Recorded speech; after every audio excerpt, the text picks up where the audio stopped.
অনুশীলনী 1-2 4 নম্বর অঙ্ক। ফাঁকা চিহ্নিত স্থানে কোন অঙ্ক বসাইলে সংখ্যাটি 9 দ্বারা বিভাজ্য হবে?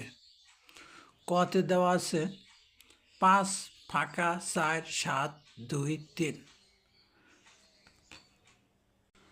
আমরা ইতিপূর্বেই জেনেছি কোনো সংখ্যা 9 দ্বারা বিভাজ্য হওয়ার শর্ত হলো ওই সংখ্যায় যে অঙ্কগুলি আছে সেই অঙ্কগুলির সমষ্টি যদি 9 দ্বারা বিভাজ্য হয় তাহলে সংখ্যাটিও 9 দ্বারা বিভাজ্য হবে। তাহলে এক্ষেত্রে আমরা দেখতে পাচ্ছি দৃশ্যমান অঙ্কগুলির সমষ্টি 21, কিন্তু 9 দ্বারা বিভাজ্য সংখ্যা হতে হবে 21-এর পরবর্তী সংখ্যা 9-এর গুণিতক 27। তো 27 হতে আমাদের 21 থেকে 27 পর্যন্ত 6 দরকার। সুতরাং ফাঁকা স্থানে আমাদের 6 বসাতে হবে, অর্থাৎ ফাঁকা স্থানে 6 বসাইলে সংখ্যাটি হবে 5,64,723, যা 6 দ্বারা বিভাজ্য, যা 9 দ্বারা বিভাজ্য। সুতরাং এক্ষেত্রে আমাদের উত্তর হবে 6। খ নম্বরে যে অঙ্কগুলি দেওয়া আছে, দৃশ্যমান অঙ্কগুলির যোগফল 22, কিন্তু আমাদের 22-এর পরবর্তী 9-এর গুণিতক যা 9 দ্বারা বিভাজ্য এমন সংখ্যা 27। সুতরাং ফাঁকা স্থানে আমাদের 5 বসাইলেই 9 দ্বারা বিভাজ্য হবে এবং সংখ্যাটিও 9 দ্বারা বিভাজ্য হবে। সুতরাং 4-এর খ উত্তর হবে 5। গ নম্বরে আমরা দেখতে পাচ্ছি প্রথমে ফাঁকা, তারপরে 4 1 5 7 8। এখন ফাঁকা স্থানগুলি বাদ দিয়ে যে অঙ্কগুলি দৃশ্যমান আছে তার সমষ্টি 25। তো 25-এর পরবর্তী সংখ্যা হলো 27, যা 9-এর গুণিতক বা 9 দ্বারা বিভাজ্য সংখ্যা। সুতরাং 25 থেকে 27 হওয়ার জন্য আমাদের 2 দরকার। সুতরাং ফাঁকা স্থানে 2 বসাইলে আমাদের সংখ্যাটি হবে 2,41,578, যা 9 দ্বারা বিভাজ্য হবে। এক্ষেত্রে উত্তর হবে 2। এরপর ঘ নম্বরে 5 7 4 2, শেষে আছে ফাঁকা। দৃশ্যমান অঙ্কগুলির সমষ্টি 18। 18 9 দ্বারা বিভাজ্য, অর্থাৎ ফাঁকা স্থানে যদি আমরা 0 বসাই সেক্ষেত্রেও 9 দ্বারা বিভাজ্য হবে সংখ্যাটি, অথবা ফাঁকা স্থানে যদি 9 বসাই তাহলে সেক্ষেত্রে অঙ্কগুলির সমষ্টি দাঁড়ায় 27, এটাও 9 দ্বারা বিভাজ্য। সুতরাং উত্তর আমরা 2টাই পাচ্ছি, 0 এবং 9।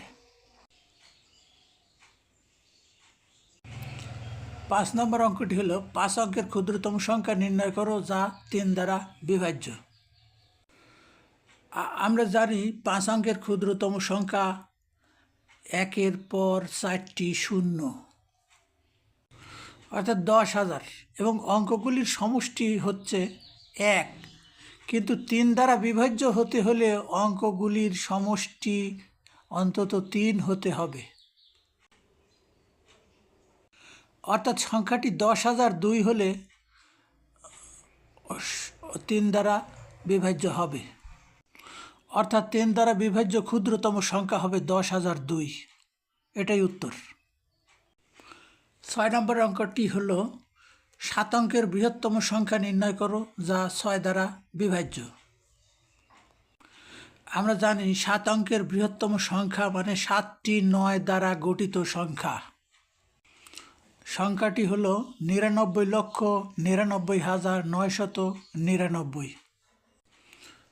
সংখ্যায় অন্তর্ভুক্ত অঙ্কগুলির সমষ্টি 63, অর্থাৎ যে অঙ্কগুলি আছে, অর্থাৎ 7টি 9 আছে, যোগ করলে 63 হয়, কিন্তু 6 দ্বারা বিভাজ্য হওয়ার শর্ত পূরণ হয় না, অর্থাৎ 63 6 দ্বারা ভাগ করা যায় না। তাহলে এক্ষেত্রে আমরা শেষ যে 9 আছে সেই 9-এর পরিবর্তে যদি 6 বসাই তাহলে সমষ্টি দাঁড়ায় 60, এবং এই 60 2 দ্বারাও বিভাজ্য, 3 দ্বারাও বিভাজ্য হয়। অর্থাৎ আমাদের যে শর্ত 6 দ্বারা বিভাজ্য হওয়ার যে শর্তটি সেটা অঙ্কগুলির সমষ্টি যদি 2 দ্বারা বিভাজ্য হয় এবং 3 দ্বারাও বিভাজ্য হয় তাহলে সংখ্যাটি 6 দ্বারা বিভাজ্য হবে। অতএব এক্ষেত্রে আমাদের উত্তরটি হবে 99,99,996, যেটা বৃহত্তম সংখ্যা 7 অঙ্কের এবং 6 দ্বারা বিভাজ্য হবে। 7 নম্বর অঙ্কটি 30527 অঙ্কগুলি দ্বারা গঠিত বৃহত্তম সংখ্যা 4 এবং 5 দ্বারা বিভাজ্য কি না তা নির্ণয় করো। এবার প্রদত্ত অঙ্কগুলি দ্বারা গঠিত বৃহত্তম সংখ্যাটি 75320, অর্থাৎ 75,320। এই সংখ্যাটি 4 এবং 5 দ্বারা বিভাজ্য কি না।